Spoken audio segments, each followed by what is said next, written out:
Hello, hello! My name is Kallista, and welcome back to Dragon Age 2. In the last episode, Amelia Hawke and her family were trying to flee Lothering, trying to escape the Darkspawn, and we also encountered this lady, Aveline, and her husband, Sir Wesley. They seem like alright people. Hopefully, together we will all be able to get to freedom. Now, something I very quickly just wanted to say, I was going to say this in the last episode, and I just kind of forgot. I like to imagine that when Leandra was younger, she had black hair, and she also has blue eyes, and I like to imagine that Malcolm Hawke had red hair and brown eyes, and as such, in my little headcanon, Carver is the absolute spit of his mum. And then Amelia and Bethany are mixtures of both parents. I just wanted to say that while I had all of the siblings lined up together. You know, we're totally going to be able to do that later on in the game because we're all going to get to freedom. We're all going to be safe. Nothing bad is going to happen whatsoever.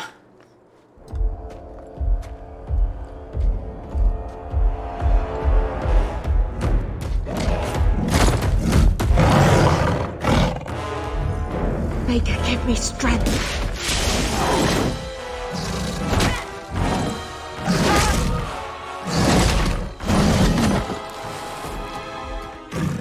Bethany! Rip. I want to get out of the way. Thank you. Okay, now get him. Get the aura going. Keep at him.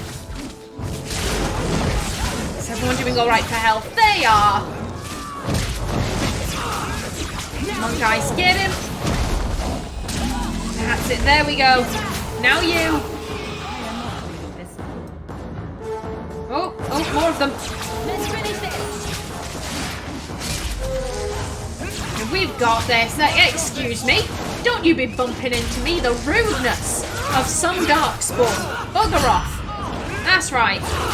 You're not welcome here. Oh, there are a lot of them on me. There are an awful lot of them on me. Please don't attack me. I'm the mage. I'm squishy. And I'm just the healer, please. Okay, you know what? Let's heal up Aveline. She could do with it. There we go.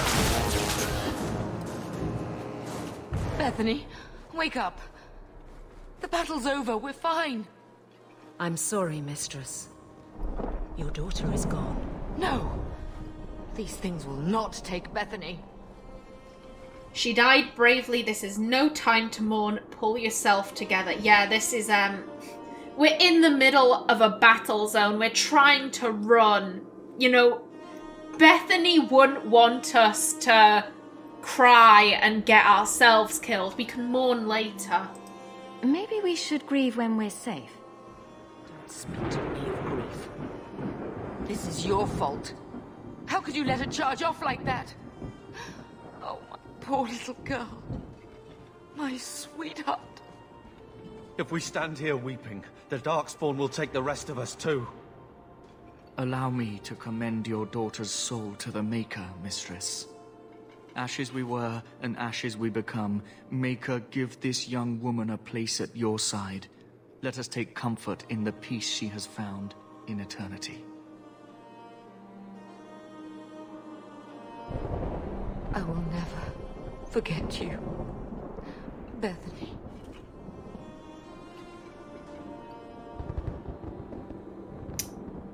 So that line right there, this is all your fault. That line and a couple of others is the reason why I gave Leandra a head injury that affected her personality. Because what kind of mother treats Hawke, could treat their child the way that Leandra treats Hawke? I get it, her kid has just died, but she's talking to her other kid. If she was saying that to Wesley or Aveline, I could understand that. They're strangers, they're easy to yell at. But to say that to your other child who is also mourning the loss of her sister. This is entirely your fault. You're responsible for your sister dying. What kind of mother?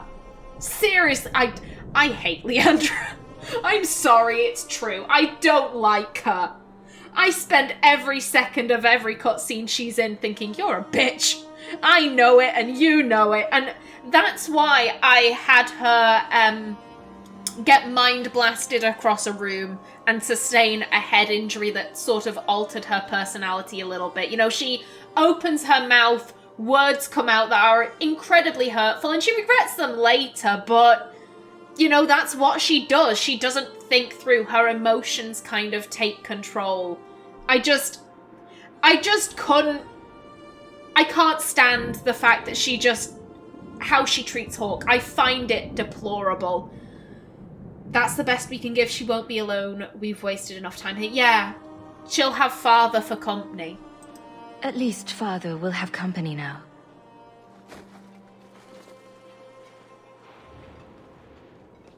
Flames. We're too late. They're too powerful! Okay, let's get him. Amelia, why you didn't have to run that close, but okay. Oh, hello. Hello. No, I don't like this. I don't like this. Let's go over here. There we go. And if you just could bugger off, that'd be great. There's no end to them.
Well, well, what have we here?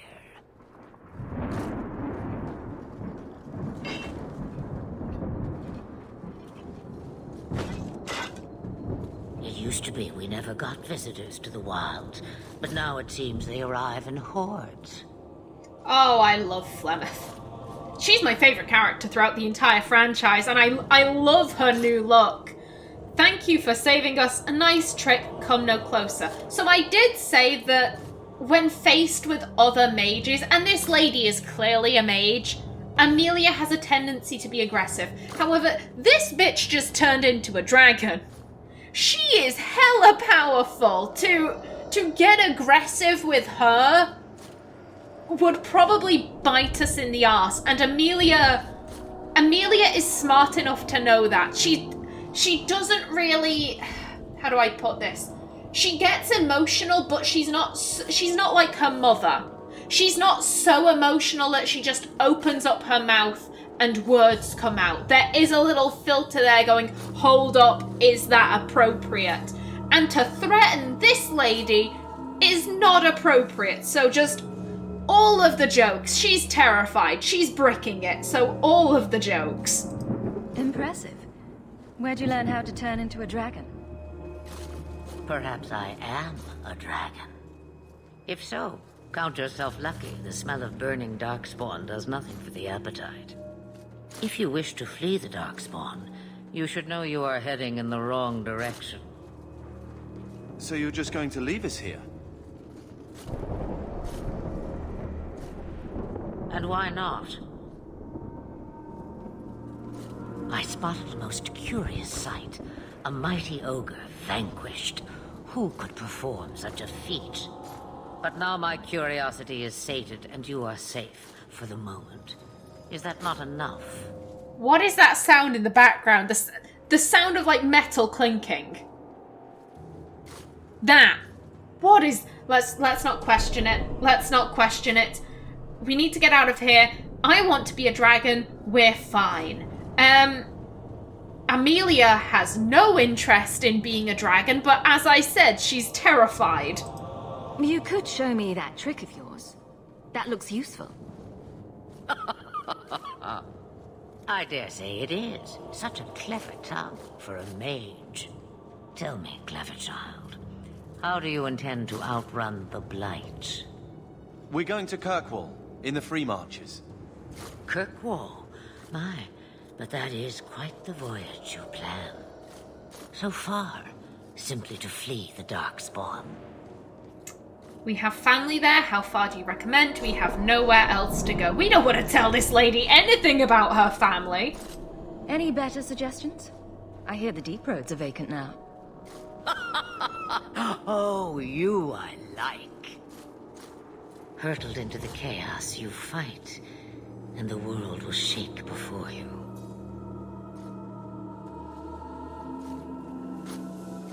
Is it fate or chance? I can never decide.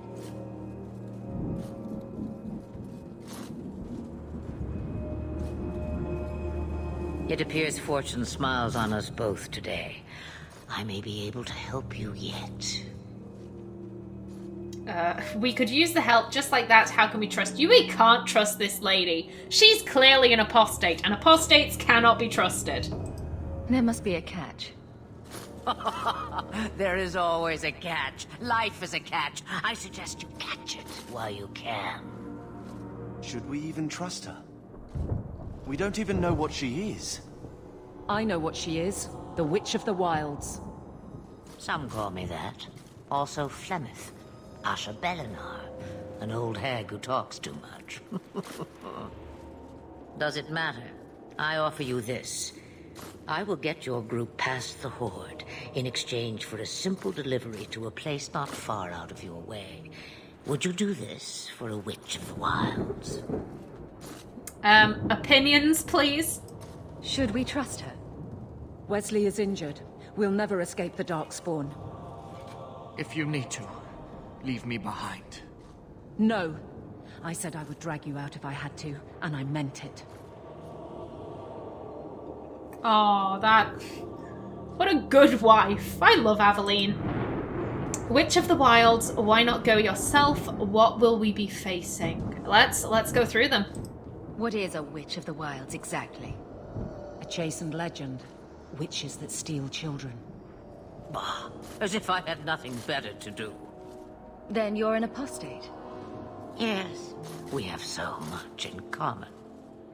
I'm assuming that maybe since Leandra is from Kirkwall, Amelia and her siblings would have been raised on Free Marcher fairy tales, and that's maybe why Amelia wouldn't know the story about Flemeth. You would go through all that trouble to have something delivered? I have an appointment to keep. It is far more convenient this way. Happily, you're not without your own needs. How much trouble will this delivery be exactly? About as much trouble as my saving your lives not 5 minutes ago. Good point. If you knew my daughter, you'd know how seldom I hear that. We really aren't in a place to be turning away this lady's help. We are absolutely not going to say that we can't guarantee delivery. No, she'd just turn into a dragon and breathe fire on us. No thank you. At the same time, I don't think Amelia would be comfortable saying, like, yes, we accept the help. That sounds far too much like a bargain, a deal being struck. Roast a few more, Darkspawn? I'll do anything you want. Sadly, my charity is at an end. There is a clan of Dalish elves near the city of Kirkwall. Deliver this amulet to their keeper, Marathari. Do as she asks with it, and any debt between us is paid in full. Before I take you anywhere, however, there is another matter.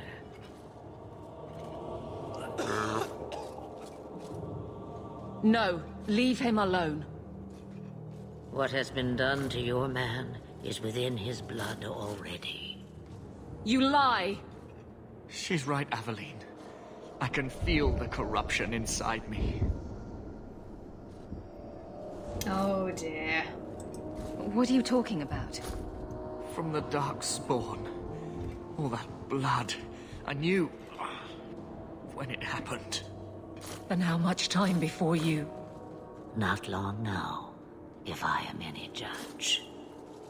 I do like the details that have been added to Darkspawn corruption. You know, in Dragon Age 2, the black veins going up to his eyes. I love it. No, this... I've said it before, this man is a Templar. We do not make jokes about him dying. We have to help him, or try to at least. There must be something we can do. The only cure I know of is to become a Grey Warden. And they all died at Ostagar. Not all, but the last are now beyond your reach. Aveline, listen to me. You can't ask me this. I won't. Please. The corruption is a slow death. I can't.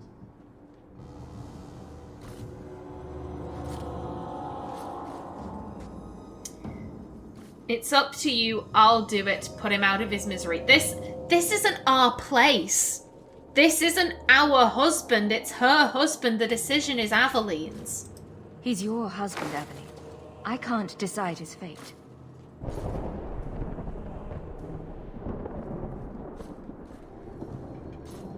Be strong, my love.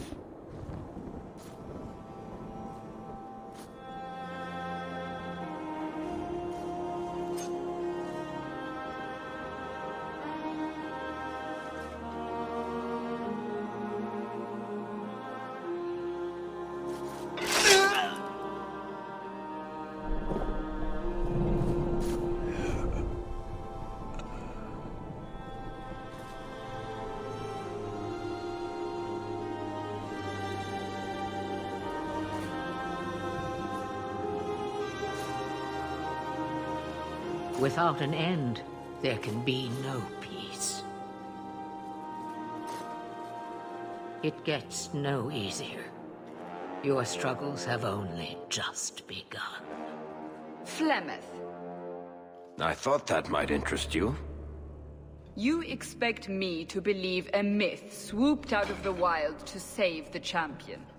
Oh, come now, Seeker. Do I need to recite the tale of the Warden as well? No.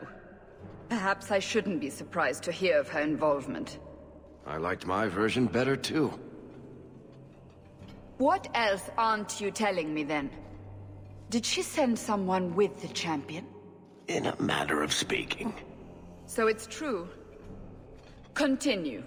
But if you tell me they all flew to Kirkwall on a dragon... Nothing so fanciful, I assure you. The witch kept her word, and got them to Guaran, where they took ship. They sailed north across the waking sea, lashed by terrible storms.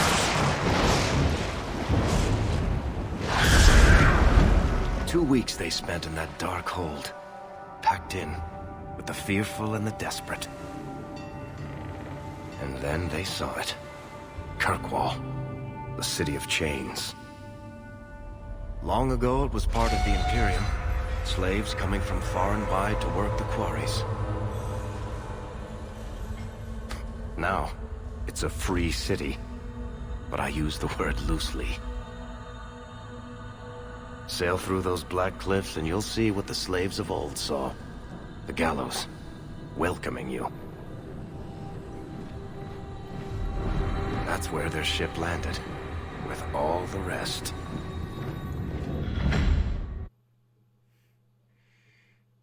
The fearful and the desperate. I love that as a description.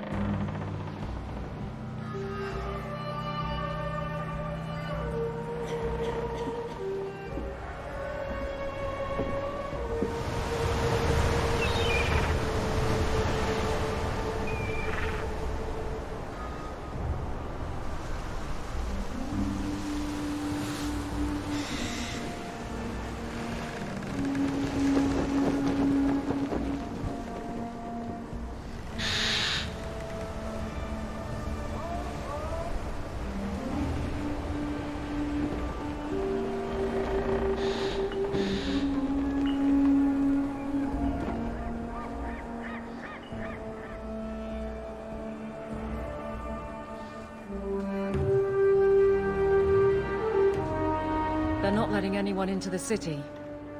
What? That can't be. It's true. Look at them all.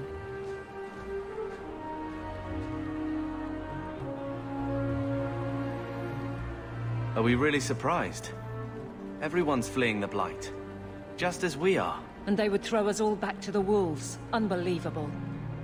No, it is completely and totally believable. I'm only surprised they let us dock. We need to find Gamlen. Our family has always been highly regarded in Kirkwall. He can do something, I'm sure of it. Let's hope he received your letter. The guards seem to be reporting to that man. Perhaps we should speak to him. We will after we read more codex entries. Flemeth, you are required to do nothing, least of all believe. Ages ago, legend says Ban Conobar took to wife a beautiful young woman who harboured a secret talent for magic, Flemeth of Highever, and for a time they lived happily, until the arrival of a young poet, Osen, who captured the lady's heart with his verse. They turned to the Chasen tribes for help, and hid from Conobar's wrath in the wilds, until word came to them that Conobar lay dying. His last wish was to see Flemeth's face one final time. The lovers returned, but it was a trap. Conobar killed Osen, and imprisoned Flemeth in the highest tower of the castle. In grief and rage, Flemeth worked a spell to summon a spirit into this world to wreak vengeance upon her husband. Vengeance she received, but not as she planned. The spirit took possession of her, turning Flemeth into an abomination. A twisted, maddened creature, she slaughtered Conobar and all his men, and fled back into the wilds. For 100 years, Flemeth plotted, stealing men from the Chastened to sire monstrous daughters, horrific things that could kill a man with fear.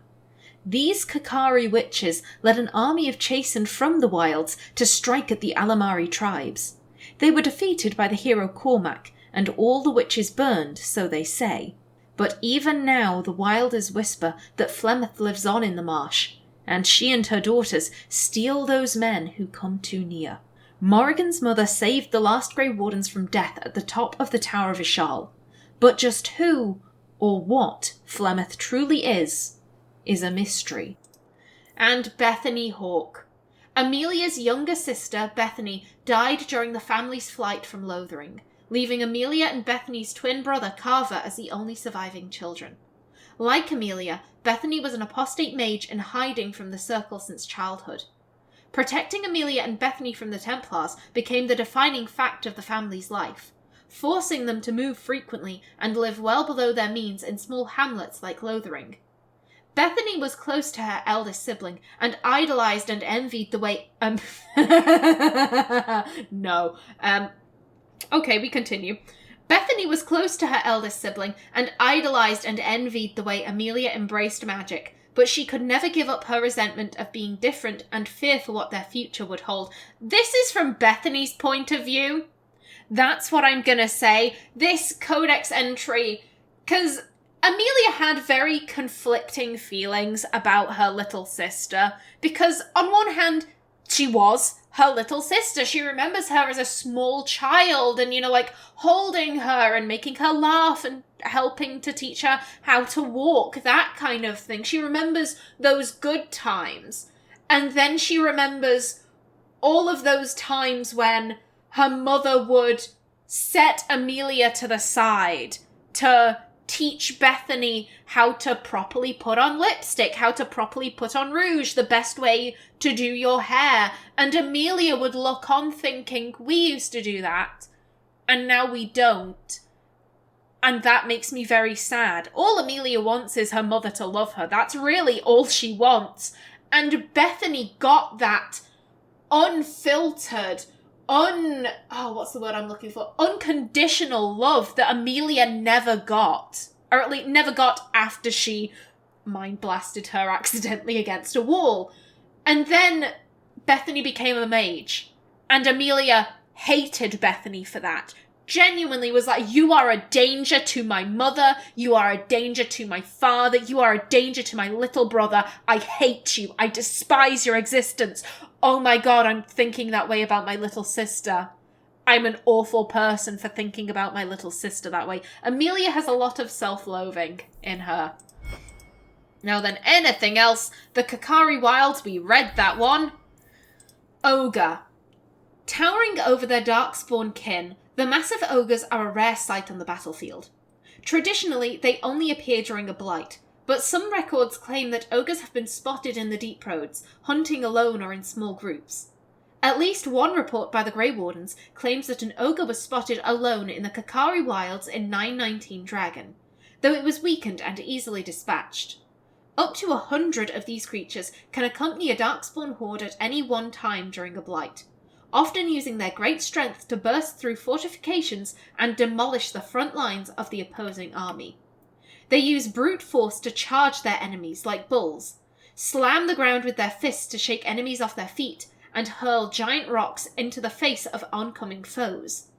Melee can be difficult against a giant that snatches a warrior up in one hand, crushing the life out of him, or beating him into oblivion with the other hand.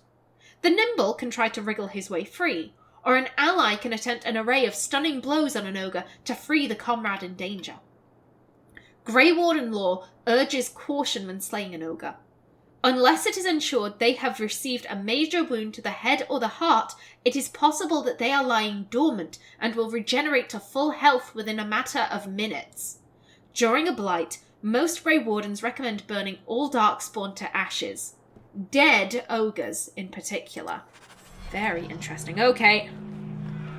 Let's find some answers. Excuse me. Pardon me. Keep us in here. Well, they can try. Get back to the crowd, you lot.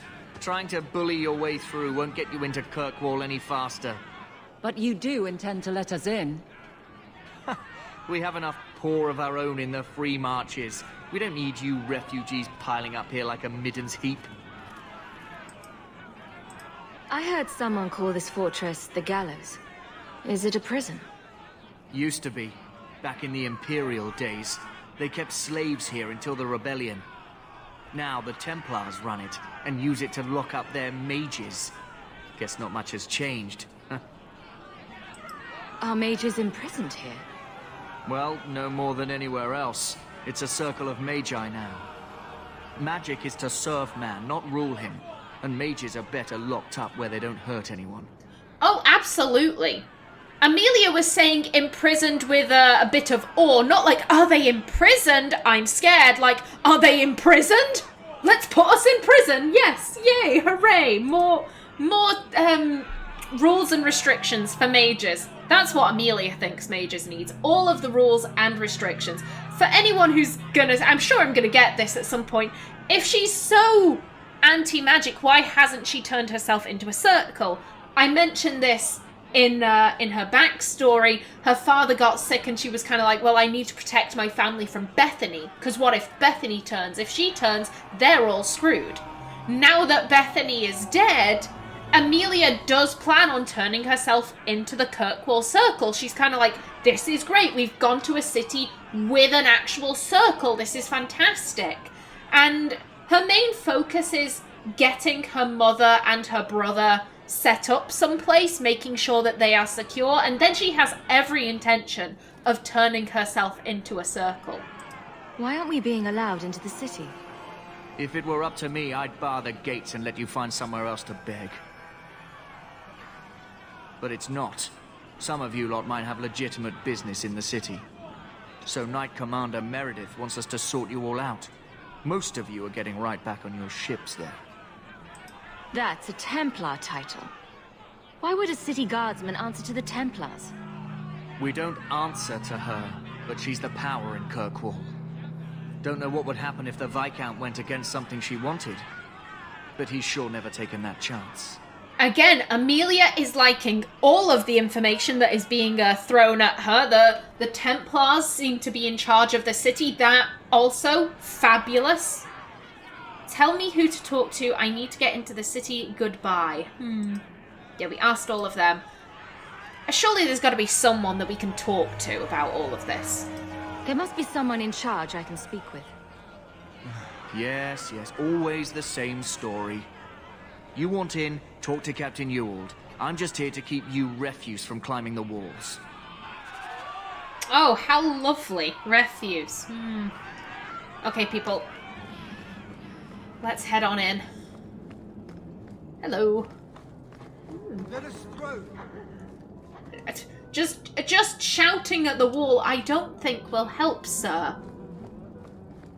Tell me, how did your family escape Lothering? Almost everyone who hadn't fled. My older sister. If she wasn't with us, I don't think we'd be here. But you seem quite skilled as well. I'm not my sister.